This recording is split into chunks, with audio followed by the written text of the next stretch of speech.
So we begin. Hello to anyone who's watching or listening. I've been thinking long and hard about how I want to go about talking about the topic of leadership and breaking it down. There's so many things I want to look at, so I'm just going to break them down, look at small concepts or topics week by week, session by session, and just I'd love some feedback, love some conversations, just some maybe advice from anyone out there who's got an opinion on uh, what I'm talking about. But today, I want to talk about first thing I want to talk about is followership. I first found out about followership a few years ago when I was sitting in a lecture and lecturer mentioned the importance of followership within the leadership model. I'd never really thought about it before. I'd looked at the importance of the leader and the makeup of the leader, the aspects of the leader, what made them that, and I'd never thought about the people following. And I find it fascinating because the example would be this: you've got two, let's just say presidential election. You've got two people who are going to be president, and I could ask you what makes a good leader. And you might say, I'm just hypothetically, you might say they're organized, they are decisive and aggressive. I might say the opposite, but that's my opinion of how good they are as a leader.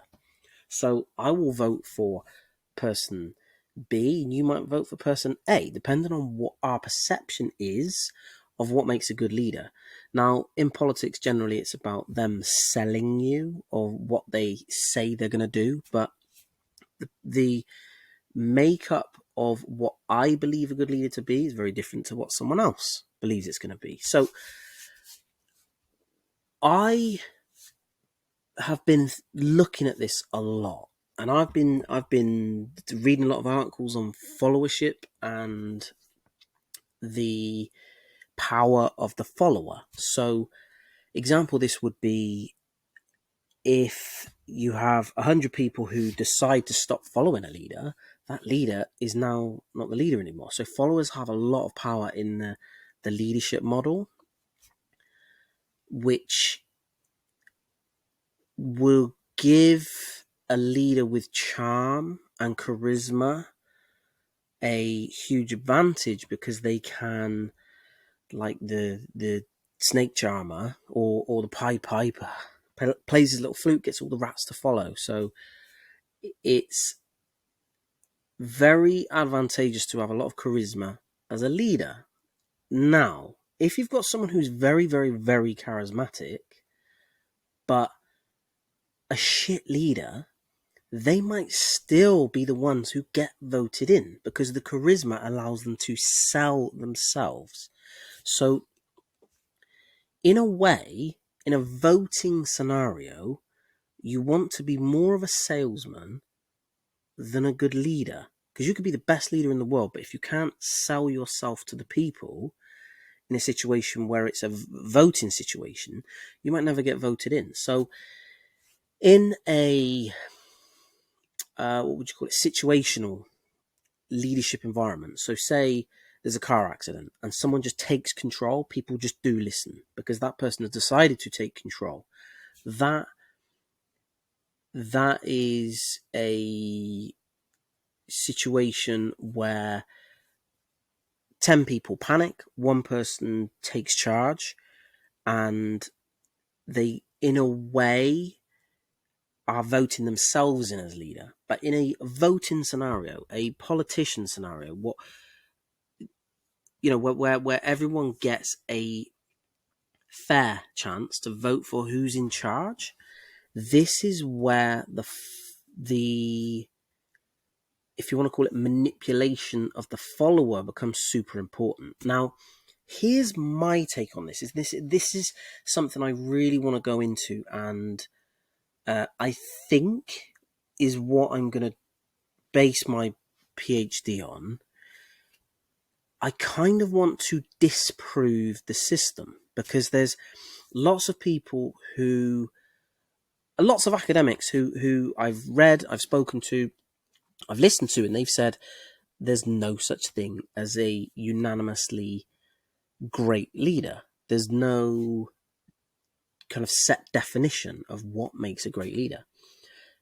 Now, I've been thinking about this, and I disagree with that statement. I think there is. I don't think it's the stereotypical answers that people would say, but I do believe there's something in this. Now, if you look at let's take, for example, I wrote a questionnaire of what makes the perfect leader, and I gave 100 women between the ages of 50 to 60 in Cambodia this questionnaire, and I asked them open questions as to what they believe makes a good leader. I guarantee that their answers are going to be so different to the next demographic of 100 men from Croatia who are in their, say, between the ages of 20 to 30. So the Croatian men are going to have a very, very different idea of what makes a great leader compared to the women from Cambodia. It also makes a big difference depending on your experience of a leader. So let's take the people who've grown up in a communist country. Let's use Castro as an example. Castro in Cuba. Now, if someone was born the year Castro came into power, that's all they're ever going to have known. And then if you ask them, while Castro was still in power, what makes a great leader, their experience is going to be of Castro, and that is their perception of what a powerful leader is. Whereas if you go to another country where someone's democratically voted in, they are going to have, again, a very, very different perception of what a, let's call it, more charismatic keeper of the peace. That both those groups and those people who've grown up in those different environments are going to have very different opinions of what a leader is. I also think your gender makes a big difference. So a woman who's grown up in a, let's just say, strict Muslim country where, without upsetting anyone, women's rights and position within the cultural hierarchy is very, very, very different to a, let's say, United Kingdom, for example, where I know it's still not equal, and I know it's a whole different debate, but the point is, women are going to have a very different opinion from where they've grown up. I think race will come into it. So people who've been oppressed. So if you've got a minority from a country and they've been oppressed, they're going to have a very different opinion again. So I think the stereotype of what a great leader is to you is very different to someone else. Now, this is where I want to prove that the model falls down, because if a great leader was a compassionate person who led with their heart and was just a very, very good, protective leader, thoughtful, and then you had on the flip side someone who was very aggressive and impulsive and not a very good leader, the problem you have is the follower demographic. If they are conditioned to believe that an aggressive decisive person makes the better leader, that's who they're going to vote in. So you end up with the perception of the followers having possibly creating leaders and then a continuation of that type of leader, because that's their perception of what a leader should be. So I believe that there are a lot of miseducated, I don't know if that even if that's a word, there's a lot of places in the world where probably every country in the world where people aren't taught what a great leader truly is and what a truly great leader is. So, and again, people's opinions of what a great leader are different. So if I try and convince someone that the compassionate person is a better leader and their opinion is no, that we want this aggressive dictator because they believe that's what's right, then it's so difficult for me to convince them otherwise. So educating the followership is probably the best way to end up with more great leaders. Now, this goes for the argument with women as well. I read an article. I'm going to have to find out who it's from. But there was an article on female leaders, and the whole point of it, super interesting, was that more men were voted in as leaders because there have been more male leaders in the past, so people, they stick to what they know and they stick to what they believe and they think is right. Now, here's the super interesting thing. A lot of these men believe they are good leaders because they think they are what the previous leader was. Now, there are many examples of women who are brilliant leaders, but the problem is they don't believe it themselves because they are conditioned to think that women are bad leaders. So it's kind of a self-fulfilling prophecy where these women could be incredible leaders, but they don't believe it themselves, so they don't put themselves in the position to get voted in, and then the people wouldn't vote them in anyway because it's so different from what they know. So studying this followership, if you want to call it false stereotype,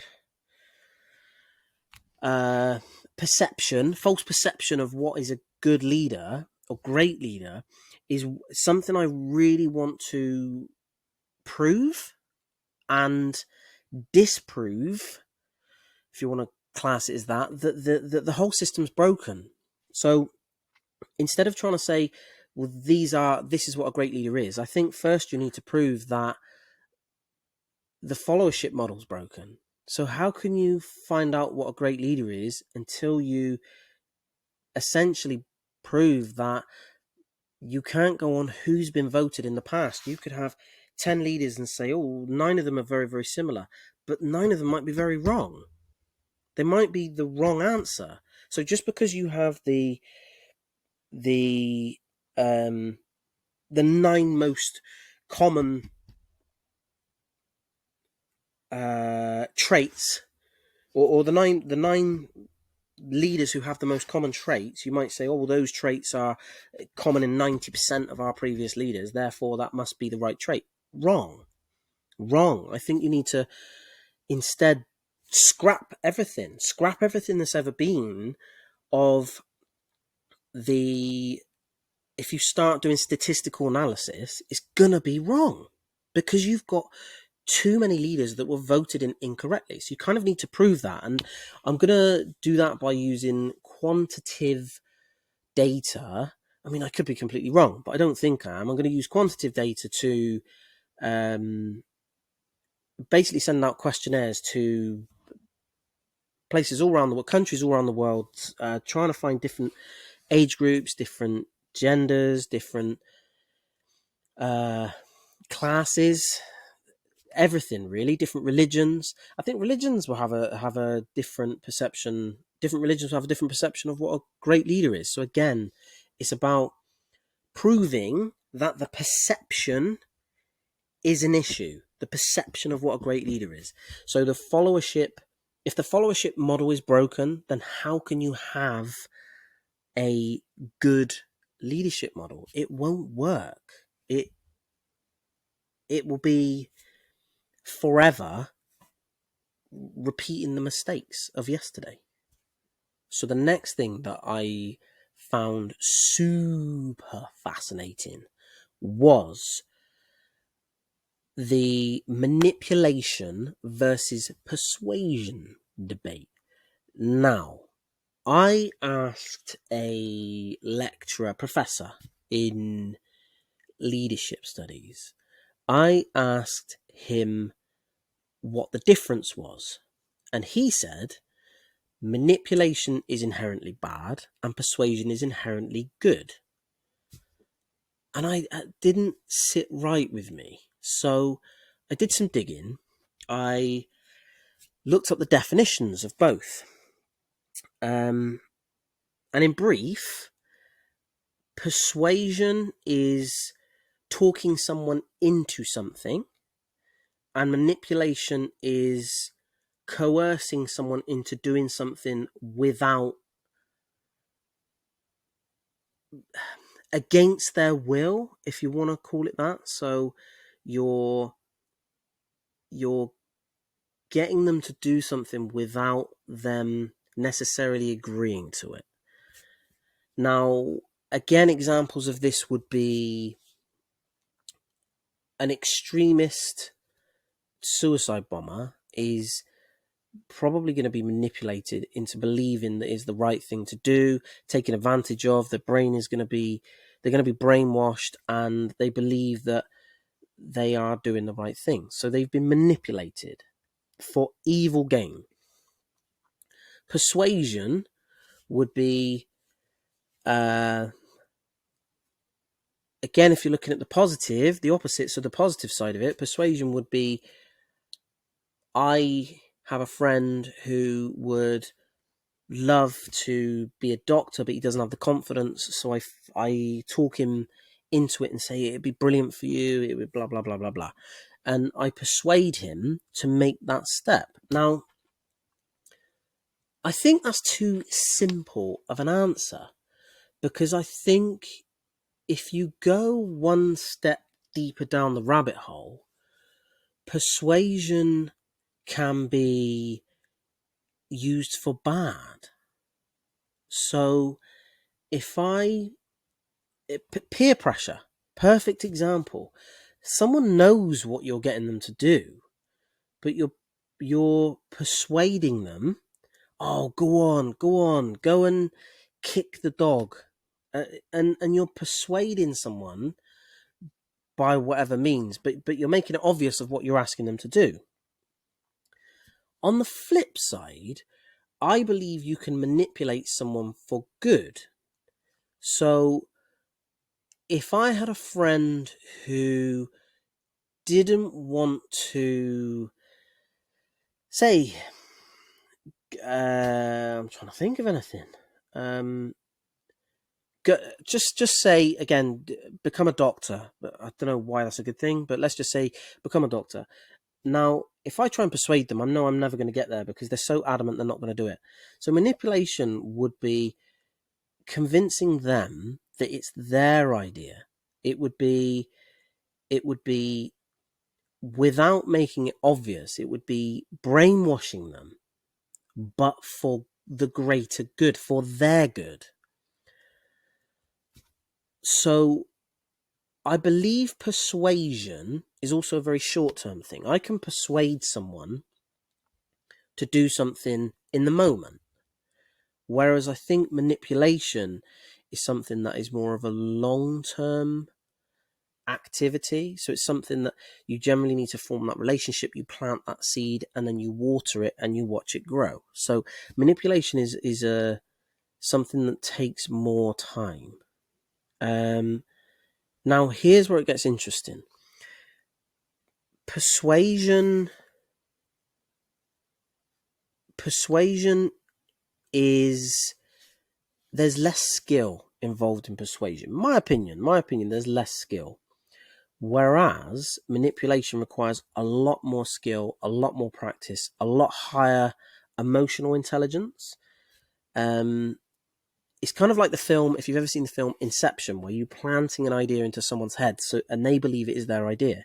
But instead of doing it within a dream, you're doing it in the waking world, and you need to do it without them realizing you're doing it. So there's quite a skill in manipulation. Now, as I love a film reference, by the way, but Spider-Man, in Spider-Man, when Uncle Ben says the famous quote, with great power comes great responsibility. So if you have the power to manipulate, it is on you and your conscience to use your manipulative skills for good and selfless acts rather than personal gain. Because if you manipulate for personal gain, that can be seen as quite bad. Whereas if you are manipulating for the benefit of someone else, then this can be, this is basically a selfless act. So I think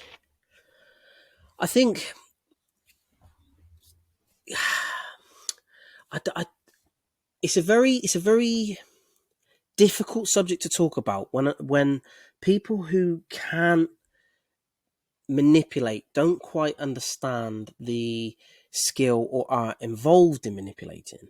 So it's very difficult to convince people that someone can manipulate for selfless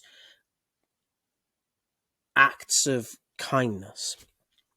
So I think looking at manipulation as a very useful tool of a leader to run their group, I think if you said I'm a great leader because I'm very manipulative, I think people would say no, that's wrong, it's evil, it's bad.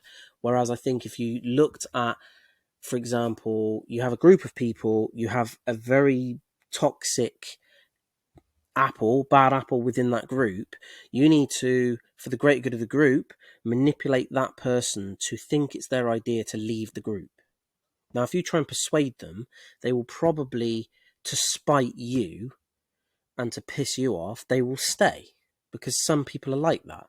Whereas if you manipulate them into believing that it is their choice and they are getting one over on you, you are getting what you want and they think they are getting what they want. So I think manipulation is a very, very, very powerful tool that needs to be handled responsibly. I just don't think there are many people out there who are selfless enough with that power to not use it for self-gain. So another super interesting topic I'm desperate to delve into more, and I want to I'd love to interview an expert on manipulation.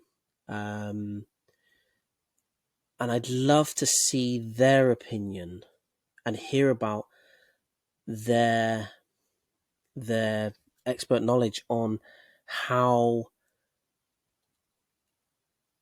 I mean, the perception of manipulation is really bad, like I said, but I'd love to know how someone could improve their manipulation skills and if it can be improved, because I do believe it is a very, very, very important skill for a leader to possess. I mean, you need that emotional intelligence, but again, you're never going to persuade everyone to do everything, however much charisma you've got. You need the charisma and you need the power of persuasion, but I think manipulation and being able to manage your group like a puppet master and everyone believing that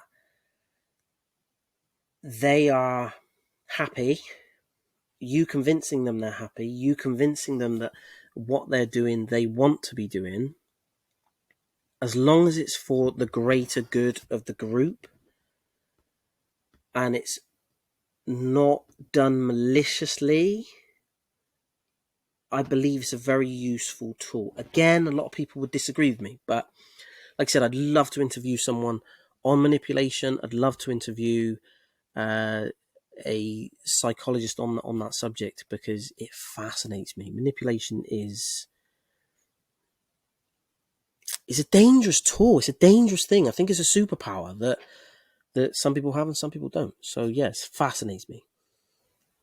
So sorry about the incessant rambling. It's kind of what I do when I'm thinking and formulating. So apologies. I will probably tone that down a bit when I'm speaking to other people and formulating ideas with them. But yeah, when I'm looking at these ideas on my own and discussing different articles and theories and things that are already out there, yeah, I probably will ramble some shit. So appreciate you sticking with me. Apologies if I lost you anywhere or repeated myself or anything like that, but it's a topic I'm fascinated with and obsessed with, so I probably could talk about it for hours and hours and hours. So again, thank you, and I'm really looking forward to the next one.